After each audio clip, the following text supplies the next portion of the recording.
Hello again, everyone. Welcome to my next video. In today's segment, I'm going to be joined soon with Moshe Isenberg for part two. We're going to interview Moshe Isenberg. Moshe Isenberg, as you know from last time, I introduced him as a legal scholar, a lawyer, and a gentleman who's undergoing divorce himself, and he can bridge for us between the secular court and the business system, because he, being a frum man, is involved with both sides and can guide us in how to handle things and answer your questions. Today's Rosh Chodesh Av, it's the yahrzeit of Aaron HaKohen, and I just want to say that Aaron HaKohen was a very, very special person in that he was known to do Shalom Bayis. This is a topic that is so much needed today, to bring peace and harmony in our homes. In fact, Chazal say that at the time the Jews were in the Midbar, probably the most common name of babies that were named was Aaron, because so many couples were appreciative that he created harmony between them, and as a reward they dedicated his name to their babies, to always remind them of the chesed that he did with them. Unfortunately, we are living today in a world where we don't have enough rabbis that spend time to do Shalom Bayis. Perhaps it's just too time consuming for them. There's no money involved, but obviously, as we know, it's very badly needed. I would like to commemorate this day, Rosh Chodesh of every year, as a year of introspection, a day of introspection for all of us, especially for men who are undergoing bitter divorce, and to remind ourselves of the special day that Aaron HaKohen, that he should be missed dearly, because if he were around today, he'd probably be able to save a lot of our marriages. So we should call it, peace, the Shalom Bayis Day. We should invoke this day as a Shalom Bayis Day to remind us of the important mitzvah.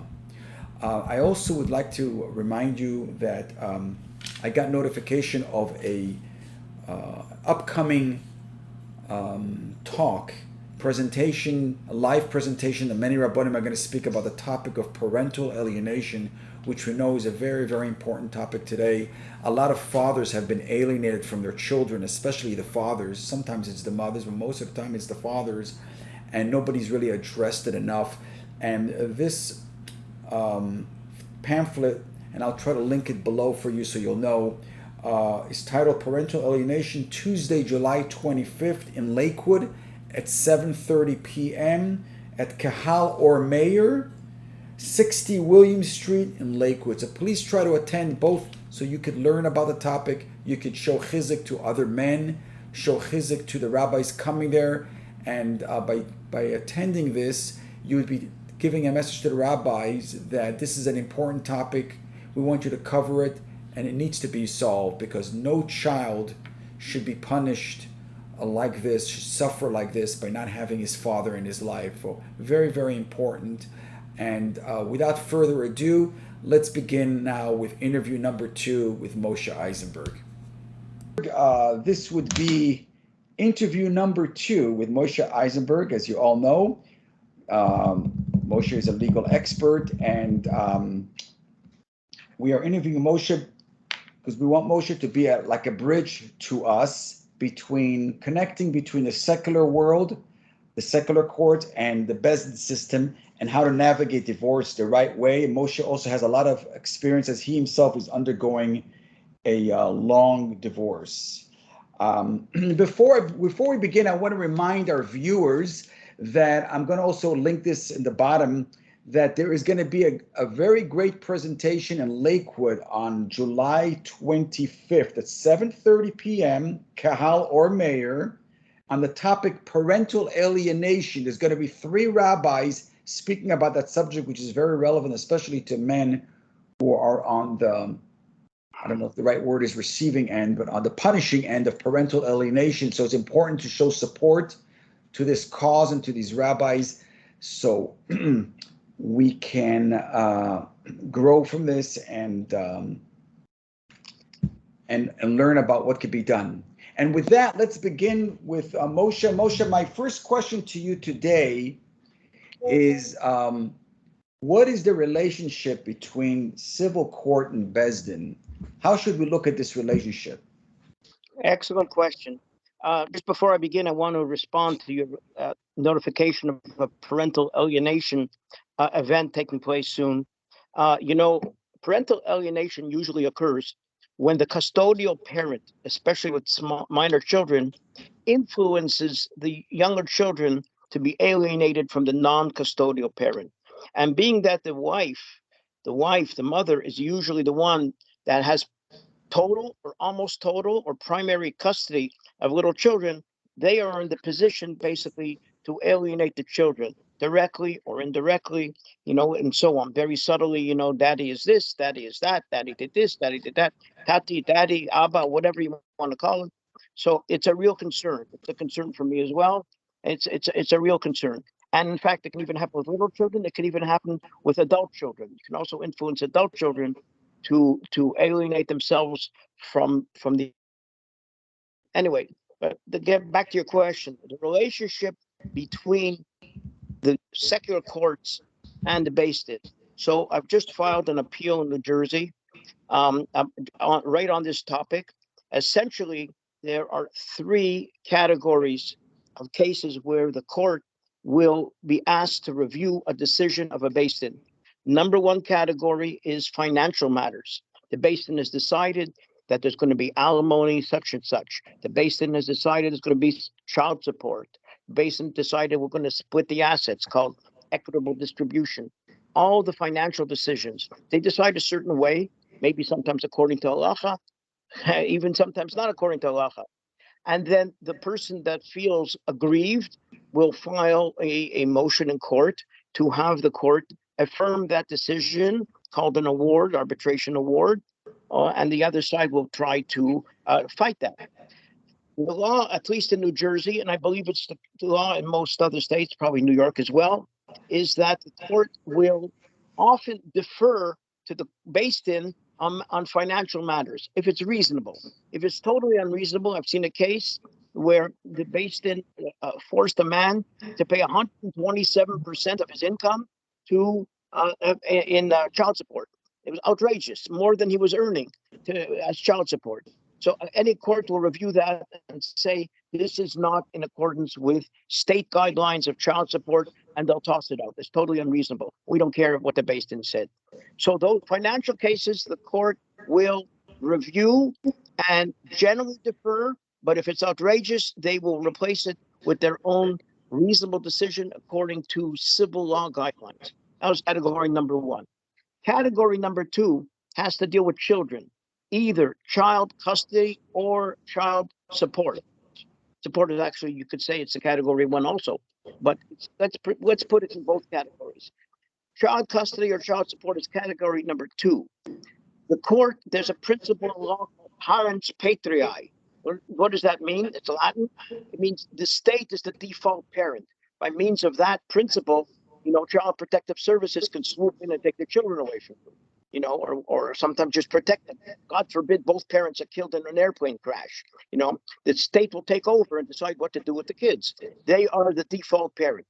So when the Bais Din decides anything to do about child custody, they give the mother total custody. They give the father very little visitation or child support.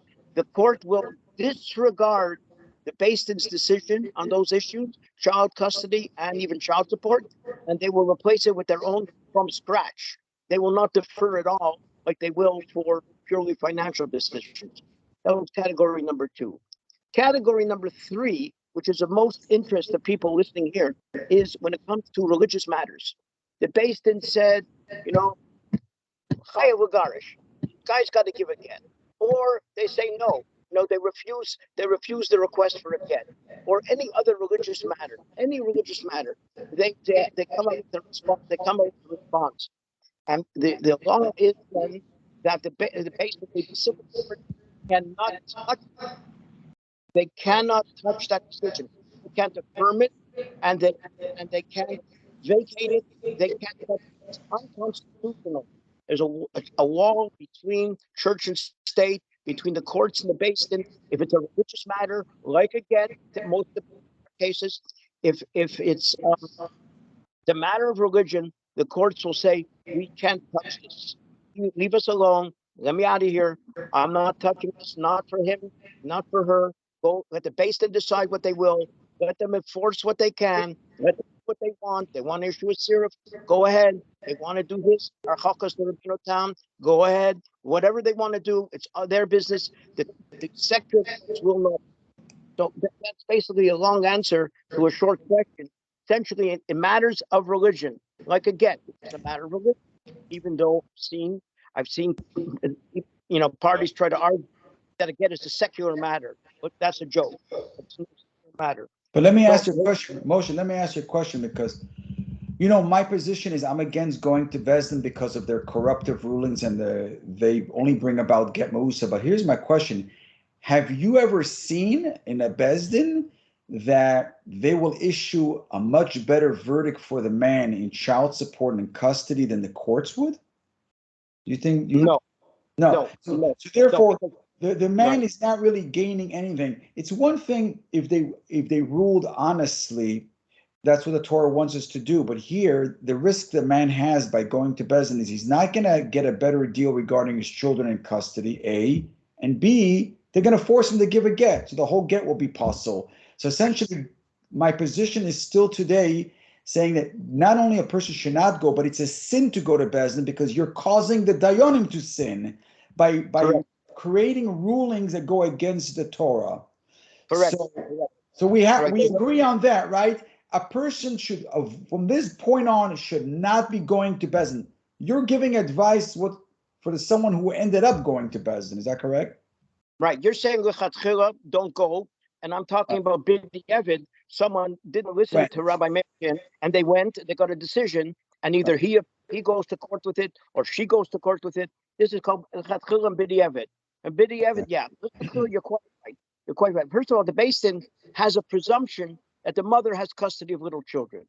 The Bais Din will never rule that the wife could be a doctor earning $300,000 a year, and the man enabled that career. Okay, which is a situation close to my heart. The man enabled her to get a career. He raised the children. He put aside his own parnasa and his own career, and which is exactly close to my heart as well. And she's earning a tremendous salary and a career he enabled. They will never force her to pay him support. And which in a secular court, even by agreement, she can be paying him. It's basically gender neutral. Just like man can pay the woman alimony, she could pay him alimony. Like I say, this is It's very interesting how the Bati Dinim, when it comes to a woman who's wealthy, they will not rule for her to pay him because they're following the Torah in that regard. But when it comes to the man's choice of get, they don't follow the Torah. You see the double standard of the Bais Din? of course, Double yeah. So they Right. have a set of presumption that basically favors the woman for the custody, especially young children. They have favor the woman for support. They'll never order her to pay support, no matter how extreme it is. Like I say, she's a doctor making 300 grand or whatever. Right. He stays with the kids and he put aside his career. They won't force her to support him. Now, I Okay. want to tell our viewers my experience and your experience. You are kind of a quasi signer. You didn't really sign. You'll explain exactly what happened in your case. But me, the corrupt Bais Din in California, the Rabbinical Council of California, who had no jurisdiction on my case because my case was handled in New York. When I moved to California, they sent me hazmanas. I said, no, thank you. I have a Bais Din in New York is handling. They forced themselves upon me without me even signing. Never went to Bais Din with them. They forced themselves, and look at all the trouble they've caused me without ever entering into the Bais Din. So Kal v'chomer, even more so, somebody who picks up the pen and signs. The difference is, let me explain to the viewers the difference is. Any Bais Din can make you trouble, right? Say Reuven, kick you out of a shul like it happened to me. But they couldn't win in a court of law. Why? Because they didn't have my signature. The minute you pick up a pen and sign, they enforce their ruling in civil court, and then you are dead meat. So no matter what, do not pick up a pen ever and sign shtar beruin by a Bais Din. that's the beginning of your end. Do you agree, Moshe? I agree completely with your bottom line. But like I said before, if you did sign, let's say you signed stupidly, and Right. you went to Bais Din, and they forced you to give a get and so on, even though really al pi halacha it's not warranted, right? She'll still try to basically affirm that in the secular court. Like I say, the court won't touch it, but still you'll have nothing but grief from the Bais Din that will issue siruvim, hachokos, and so on. I have discovered. I want to just make a little point here that's going to surprise you, Mayor. I'm about tshuva. Even though I have a long white beard and many grandchildren and so on, I became frum in college. I put on tefillin actually the first time ever at the age of 30, and I speak a fluent Yiddish and so on. So I'm about tshuva, and I have a tremendous love for Hashem and the Torah and the Yidden and the state of Israel and the people of Israel and halacha and the Torah. A tremendous love, like many Baal Tshuvas have. I'm no different than most of them. We have a tremendous yearning to do what's right by Hashem. Unfortunately, though, I have seen in my own case that the Rabbanim, and the Dayanim, and the Bais Din, I hate to say this, but I have to, they are thugs with beards. They are thugs. I always say that. I use the word the mafia in rabbinic clothing. Yeah, well, Yeah. we're saying the same thing. I've seen in my own case. I've seen basically where I've been threatened by people, by Rabbanim, Dayanim, who have no jurisdiction. I've been basically, I had a psak from a Dayan, and another Bais Din threatened him and harassed him to the point where he just had to run away. I've seen, like I've seen what they did one Manhattan, famous Manhattan Bais Din. They just take a so-called psak, which it isn't, from another Dayan, another Rav, and they just do what they want with it. They forge his name and they put it on the siruv and they put it on the internet. And a wise woman, thinks she knows all. She'll start circulating it online and Facebook and on Instagram, and until basically you got no more friends, you got no more relatives, etc., etc. I've seen in my own case, without naming names, 5 or 6 dayanim and Bais Din and Rabbanim that are thugs with beards, or what you call mafia, in rabbinic garb. It's the same idea. They are not acting in accordance with halacha, and they're certainly violating secular law as well. Okay, it's coercion. I've been threatened, and an illegal siruvim, name it. And what they've been acting without jurisdiction, threatening you, etc., etc. Well, you know why this is happening to us? Because these Bais Dinim, it's a for-profit organization. They make a lot of money on Bais Din hearings, on writing of a get, but they know deep down, if a man says, sorry, I don't want to come to you, I want to go to another Bais Din, they're out of luck.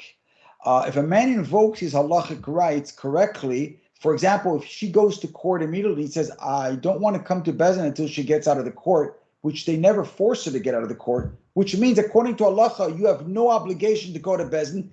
They are essentially out of business. They will never be able to be in business. So instead, they make up the Torah, they make up the halachas, and they harass men, and they use their power of their Bais Din name to convince people to shun this man. But the truth is, it's all made up. It's all made up garbage. And my viewers, you have to understand out there, whoever is starting to go through it right now, that you're talking to Moshe Isenberg and to myself, who have a lot of experience in this subject. And if you don't follow what we tell you, you'll regret it later. It'll be a big mistake. And that's why, number one, you have to know, the minute you get and notice that your wife wants to divorce, you should tell her immediately, I would like to give you a get, provided that you and I mediate this divorce without a Bais Din and without a court. And she'll ask you why. It's very simple. A, you're not allowed to go to civil court. B, is the Bais Dins today are worthless. They don't follow halacha. So you want to mediate. And the truth is, nobody should be using the children against the other side. And I'll talk in another video about what I think about the finances, how it should be divided. But the point is, if a woman insists on taking you to court, she's automatically violating the Torah. And if you watched my last video, or the 2 videos ago, the weaponization of aguna, I clearly brought about from the Gemara 2 Gemaras that show that any woman who provokes her husband is not an aguna. And therefore, she's not entitled to any relief besides the Shulchan Aruch and all that. And therefore, I think every man should want to give a get, but the woman has to be willing to accept it under fair terms. If she wants things done on her terms and then later just come for the get, the answer is no. You have to resist that notion. This is not how divorce was meant to be. Right. Mayor, if I may, you're doing a great job. You're doing great service for the Jewish community in general with these videos. There's two small points that I want to make that we haven't really touched on, and I don't know that you've touched on it. The first one is, if a person by accident or even intentionally is Machal Shabbos, okay, let him do tshuva, whatever. If or hold on, one minute. If if he's Machal Shabbos, then that's a do tshuva. If he was, let's say, eight treif, okay, that's to do tshuva. When it comes to gittin, these are not small affairs. This is a matter of status. Is she a married or is she single? Is the child a mamzer? Is the child not a mamzer? These are fundamental things for which you cannot do tshuva even. I think the Tanya says you could do tshuva for any type of affair except one. And that one is, if God forbid, you had relations with a non-Jewish woman and you brought down a mamzer. You can't do tshuva on that. The mamzer's walking around. You can't do tshuva. The matter of a get ma'usa. So when a woman and even some left wing, what they did, and Bonim and Dayon, if they start putting tremendous pressure on the guy, economic pressure, $150 a day, social pressure, ostracism, exclusions, boycotts, shaming, all these things. This, in the opinion of the right wing, what they did is meusa, which is invalidating any getting. It's coercion. It's coercion in the Torah definition, not secular definition. Right. I've said several times already that you cannot compare the sin of Ashes Ish to Shabbos. The Gemara says only on 3 sins do you have to give up your life: avodah zarah, idol worship; gila rayas, immorality; and shvichas dam, and murder. That means if somebody puts a gun to your head and says, Moshe, if you don't violate the Shabbos, I'm going to blow your brains out. You have to violate the Shabbos to save your life. But conversely, right, if somebody forces you to have sexual relationship with a married woman, you have to give up your life. Yet these rabbis, these corrupted rabbis, by doing faulty gittin, a lot of these women don't know. They think if a rabbi says it's okay, I can do it. It's not okay, because anybody watching my channel, I bring proof to everything. It's not me making it up. These are terrible sins. And every time she will engage in sexual relationship with a man after getting this faulty get, she's committing the great sin of Ashes Ish. And, the Gemara says that Hillel will prosecute those people in Shemaim who said, I was too poor to learn Torah, because there was no one poorer than Hillel, right? Well, today, you can't say an excuse, I didn't know. With all the YouTube videos, all the information out there, I'm almost sure that, and that's one of my motivations of creating my channel, is to educate the public, so no one should say, I didn't know there's another side to the story. There is another side to the story. But of course, people are given a choice in this world, and whatever choice they make, they have to live with that choice. But Moshe, we're just about out of time. I want to continue this again. We'll do this again. And I want to remind my listeners that Moshe is a brilliant lawyer. If you have any questions, legal questions that you want to ask him, leave it as a comment below. And then in our next session, what I'll do is I'll read him some of your questions, and hopefully he'll announce the answer online or on the video, and you'll be able to learn from that, okay? So thank you very much all for watching. Moshe, thank you very much for joining us.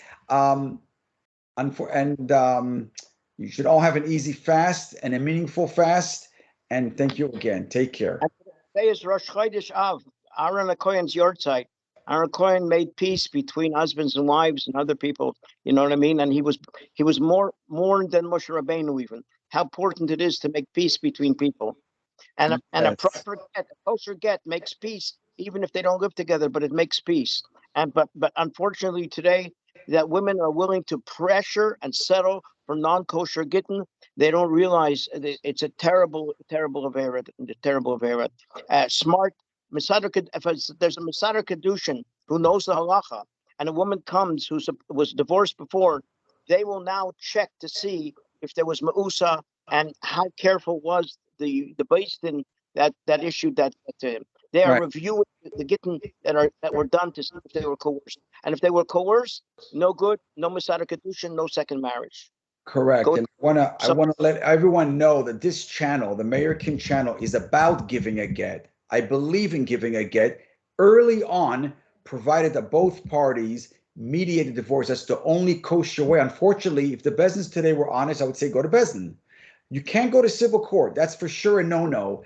Bais Din today has been corrupted also. The only thing that's left is a mediated divorce, which could be done if both parties do not want to destroy each other, are not looking to grab all the money and the children.